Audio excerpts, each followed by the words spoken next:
Detail చూద్దాం. తెలంగాణలోని కామారెడ్డి, మెదక్ జిల్లాలను అసాధారణ వర్షాలు ముంచెత్తాయి. ఎడతెరిపి లేకుండా కురిసిన కుండపోత వానలతో ఈ జిల్లాలు అతలాకుతలమయ్యాయి. చరిత్రలో ఎన్నడూ లేని విధంగా కొన్ని ప్రాంతాల్లో కేవలం కొన్ని గంటల్లోనే 40 సెంటీమీటర్లకు పైగా వర్షపాతం నమోదవడంతో పట్టణాలు, గ్రామాలు జలదిగ్బంధంలో చిక్కుకున్నాయి. ఈ భారీ వర్షాల కారణంగా జనజీవనం పూర్తిగా స్తంభించిపోయింది. సీఎం రేవంత్ రెడ్డి అత్యవసర సమీక్ష నిర్వహించి అధికారులకు దిశానిర్దేశం చేశారు. సహాయక చర్యలు ముమ్మరం చేయాలని ఆదేశించారు.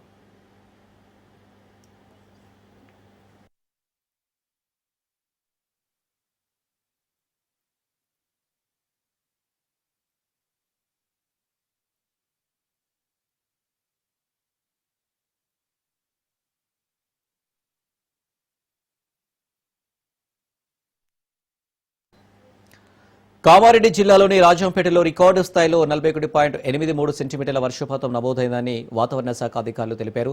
ఇదే జిల్లాలోని కామారెడ్డి పట్టణంలో 28 సెంటీమీటర్ల, బిక్నూర్లో 23.8 సెంటీమీటర్ల వర్షం కురిసింది. మెదక్ జిల్లా హవేలీ గన్పూర్లో 26.13, గత 24 గంటల్లో ఈ రెండు జిల్లాల్లో 30 సెంటీమీటర్లకు పైగా వర్షపాతం నమోదైనట్లు విపత్తు నిర్వహణ శాఖ ప్రత్యేక ప్రధాన కార్యదర్శి అరవింద్ కుమార్ వెల్లడించారు. ఈ అసాధారణ వర్షాల దాటికి వాగులు, వంకలు, చెరువులు పొంగిపొర్లి వరద నీరు ఊళ్లలోకి ప్రవేశించింది.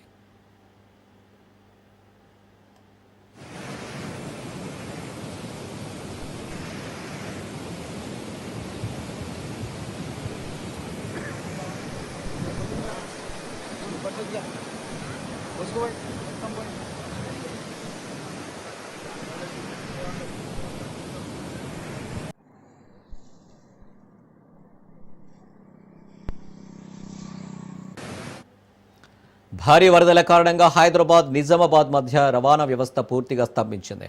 మెదక్ జిల్లా నర్సింగి వద్ద 44వ నంబర్ జాతీయ రహదారిపై వరద నీరు ఉధృతంగా ప్రవహించడంతో అధికారులు వాహనాల రాకపోకలను నిలిపివేశారు.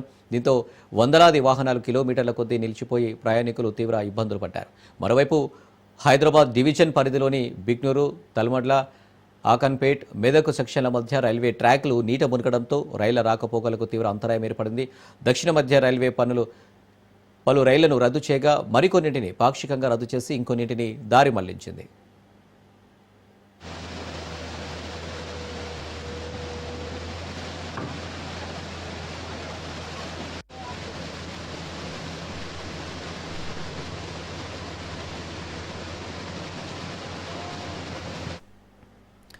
మెదక్ జిల్లా హవేలీ గన్పూర్ మండలంలోని నక్కవాగులో ఓ కారు కొట్టుకుపోగా అందులోని వ్యక్తిని ఎస్డీఆర్ఎఫ్ సిబ్బంది సురక్షితంగా కాపాడారు. కామారెడ్డి, మెదక్ జిల్లాలో వరద ప్రభావిత ప్రాంతాల నుంచి ఎస్డీఆర్ఎఫ్ అగ్నిమాపక సిబ్బంది మొత్తం 504 మందిని సురక్షిత ప్రాంతాలకు తరలించారు. ఎల్లారెడ్డి మండలం బొగ్గుగూడెం వద్ద వాగులో చిక్కుకున్న ట్యాంకర్పై ఉన్న 9 మందిని ఎస్డీఆర్ఎఫ్ పోలీసులు రక్షించారు.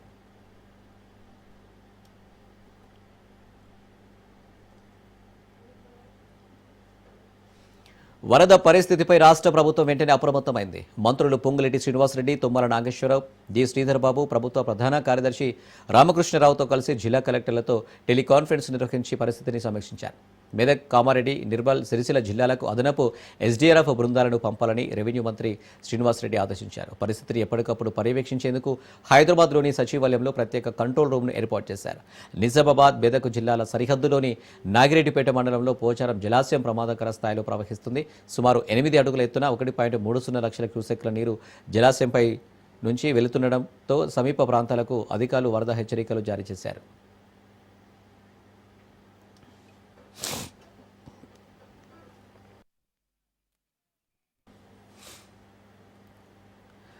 కామారెడ్డి జిల్లా వ్యాప్తంగా ఎడతెరిపి లేకుండా కురుస్తున్న వానల వల్ల బిక్కనూరు వరద దాటికి రైళ్లు పట్టాలు కుంగిపోయాయి. ఎడతెరిపి లేకుండా కురుస్తున్న భారీ వర్షాలు కామారెడ్డి జిల్లా బిక్కనూరు, తలమడ్ల మధ్య రైల్వే పట్టాల కింద నుంచి వరద నీరు ప్రవహిస్తుంది. బిక్కనూరు, తలమడ్ల మధ్య రాకపోకలు నిలిచిపోయాయి. భారీ వర్షాలకు జిల్లా వ్యాప్తంగా వాగులు, వంకలు పొంగి పొర్లుతున్నాయి.